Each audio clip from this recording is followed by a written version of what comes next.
আসসালামু আলাইকুম প্রিয় শিক্ষার্থীরা, আজকে তোমাদেরকে হিসাব বিজ্ঞানের ছাত্র এবং ছাত্রীরা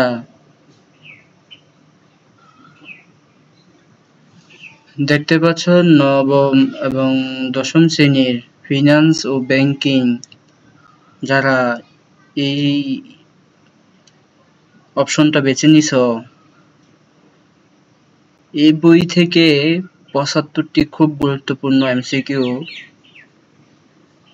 প্রশ্ন তৈরি করার চেষ্টা করছি, যা কিনা তোমাদের প্রায় সময় দেখি তোমাদের স্কুল অথবা কলেজে এইসব ঘুরে ফিরেই প্রশ্নগুলো আসে।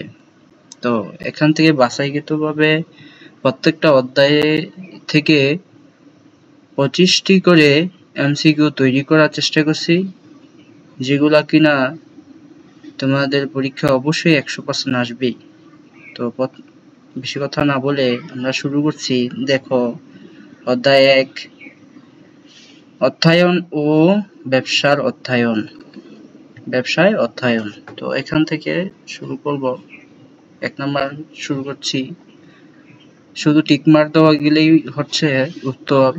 তোমরা বাকি সব পড়তে চাইলে পড়ে নিও, তোমাদের কাজে লাগবে। আমি শুধু উত্তরগুলো বলে যাচ্ছি।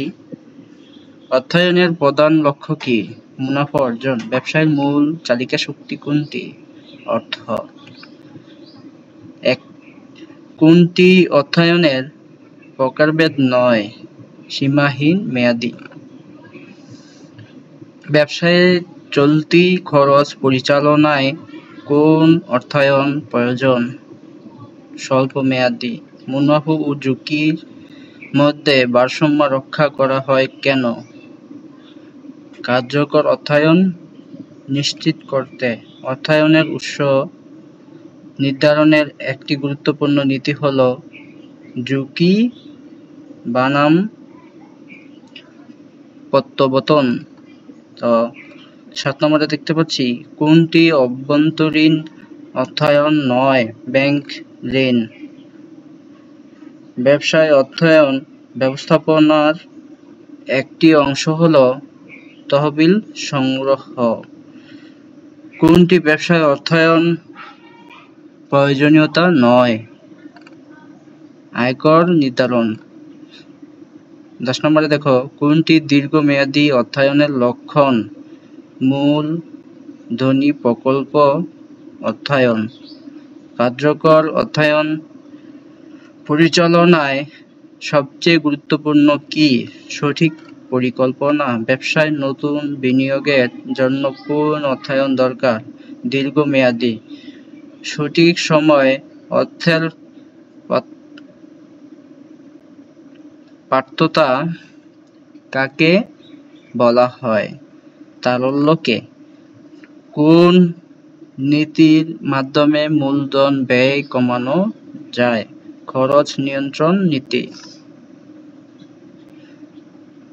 তো 15 নম্বরে, ঝুঁকি ও প্রত্যাবর্তনে সম্পর্ক কেমন? সরাসরি।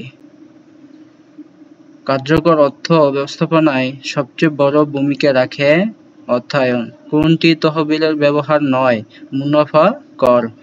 ব্যবসায় কার্যক্রম শুরু করার জন্য প্রয়োজন প্রাথমিক মূলধন। কোন অর্থায়নের মাধ্যম সবচেয়ে ঝুঁকিপূর্ণ?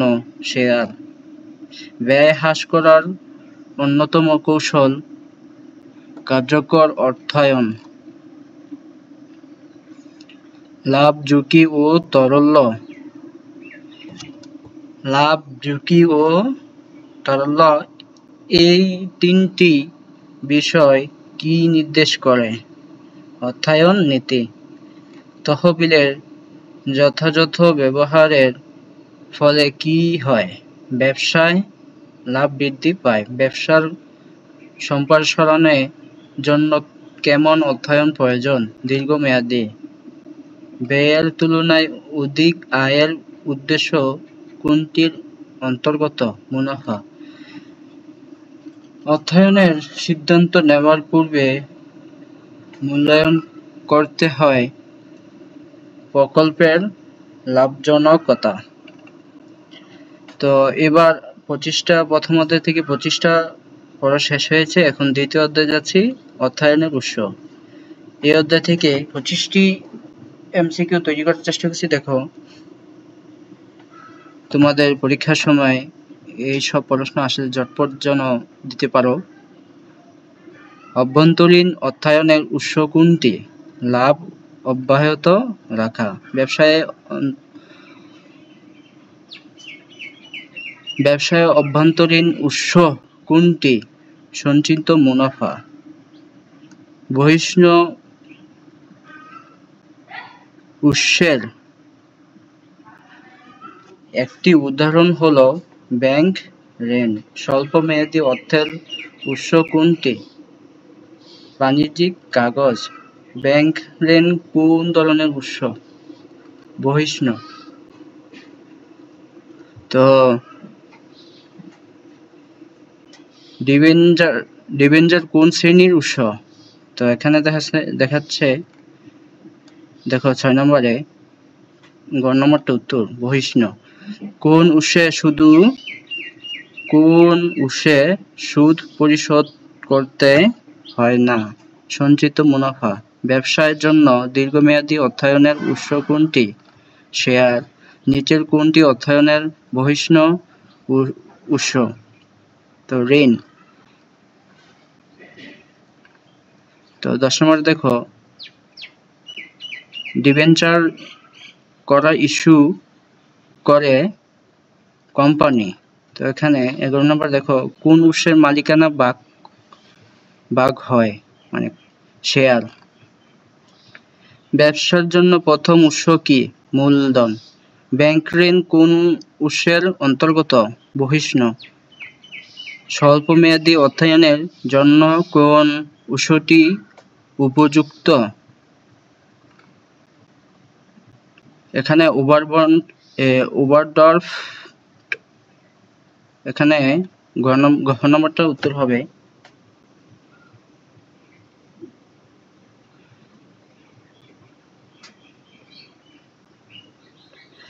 ওভারড্রাফট। কোন উৎসে নির্দিষ্ট মেয়াদে টাকা ফেরত দিতে হয়? তো ঋণ। কোন উৎসে নির্দিষ্ট মেয়াদে টাকা ফেরত দিতে হয়? ঋণ। অভ্যন্তরীণ উৎসের প্রধান সুবিধা কি? বিনা সুদে টাকা। বহিষ্ণ উৎসের সবচেয়ে কম ঝুঁকি কার? ঋণদাতা। ব্যবসায়ে সবচেয়ে সাধারণ অভ্যন্তরীণ উৎস হচ্ছে লাভ। নিচের কোনটি স্থায়ী উৎস? শেয়ার মূলধন। তো 20 নম্বরে যাচ্ছি, শেয়ার ইস্যুর মাধ্যমে কি হয়? মূলধন সংগ্রহ। ডিবেঞ্চারে বিনিয়োগকারীরা কি হন? ঋণদাতা। অর্থায়নের বহিষ্ণ উৎসে কোনটি? বন্ড। তো 23 নম্বরে দেখছো, শেয়ার এবং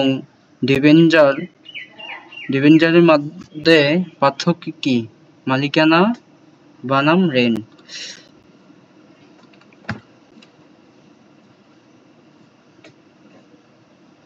তো 24 নম্বরে দেখো, নিচের কোনটি উৎসে সুদ দিতে হয়? ডিবেঞ্চার। তো অভ্যন্তরীণ উৎসের কোনটি দৃষ্টান্ত হলো মাঝকৃত মুনাফা। মুনাফা। তো অধ্যায় 3 যাচ্ছি, দেখো নিচে শেয়ার, বন্ড ও ডিবেঞ্চার। তো শেয়ার হোল্ডার কাকে বলা হয়? কোম্পানির মালিককে। তো বন্ডধারী কাকে বলা হয়? ঋণদাতা। শেয়ার ইস্যুর মূল উদ্দেশ্য কি? মূলধন সংগ্রহ। কোনটি কোম্পানির ঋণপত্র? ডিবেঞ্চার। তো ডিবেঞ্চারের বিনিয়োগকারী কার ভূমিকা পালন করে? ঋণদাতা। 6 নম্বরে দেখো, কোনটি শেয়ার বৈশিষ্ট্য মালিকানা প্রদান করে? শেয়ার ও বন্ডের মূল পার্থক্য কি? মালিক বনাম ঋণদাতা। শেয়ার কিসের দলিল? মালিকানার। 9 নম্বরে দেখো, ডিবেঞ্চার ইস্যু করে কে? কোম্পানি। বন্ডের ক্ষেত্রে বিনিয়োগকারীর প্রায় সুদ হচ্ছে নির্ধারিত সুদ। তো সাধারণ শেয়ারহোল্ডার কি পান? লাভের অংশ। ডিবেঞ্চার মেয়াদ নির্দিষ্ট। ডিবেঞ্চার মেয়াদ কতটুকু সময় থাকে? নির্দিষ্ট। তো শেয়ার ডিবেঞ্চারের মধ্যে কোনটি ব্যবসায় ঝুঁকির সঙ্গে যুক্ত? শেয়ার। তো 14 নম্বরে দেখো, শেয়ার মালিকের কি অধিকার থাকে? ভোটাধিকার। তো 15 নম্বর দেখো, ডিবেঞ্চার হোল্ডার প্রায়, দেখো 15 নম্বর লেখা আছে, ডিবেঞ্চার হোল্ডার পায় কি পায়? সুদ। শেয়ার কেনা মানে কোম্পানির অংশীদার হওয়া। তার নিচে দেখো 17 নম্বর, নিচের কোনটি মালিকানার দলিল নয়? ডিবেঞ্চার। বন্ড সাধারণত ইস্যু করে সরকার ও প্রতিষ্ঠান। শেয়ার ইস্যু হলে মালিকানা হস্তান্তর হয়। নিচের কোনটি কোম্পানির মূলধন গঠনের উপাদান? শেয়ার। ডিবেঞ্চার বিনিয়োগ করলে নির্দিষ্ট সুদ মেলে। তো শেয়ার কাকে ইস্যু করা হয়? সাধারণ জনগণ। কোনটি দীর্ঘমেয়াদী অর্থায়নের উৎস নয়? ওভারড্রাফট। তো এখানে দেখো 24 নম্বরে, কোনটি এক প্রকার ঋণপত্র? বন্ড। তো দেখো নিচে 25 নম্বরে চলে এসেছি। ডিবেঞ্চার ও বন্ডের মধ্যে পার্থক্য কিভাবে নির্ধারণ হয়? ইস্যুকারী প্রতিষ্ঠানের ধরন অনুযায়ী। তো দেখতে পাচ্ছ পুরোপুরি প্রথম থেকে 3য় অধ্যায় পর্যন্ত এমসিকিউ গুলো বললাম, তোমরা শেষ পর্যন্ত দেখবা যেন তোমাদের পরীক্ষায় আসলে এগুলা ঝটপট উত্তর দিতে পারো। তো সবাই পরবর্তী ভিডিওর জন্য অপেক্ষা করো এবং চ্যানেলটাকে সাবস্ক্রাইব করো এবং কমেন্টে জানিও যে কোন অধ্যায় তোমাদের এমসিকিউ দরকার এবং সৃজনশীল দরকার, তোমরা বলো। সবাইকে ভিডিওটা দেখার জন্য ধন্যবাদ। আসসালামু আলাইকুম।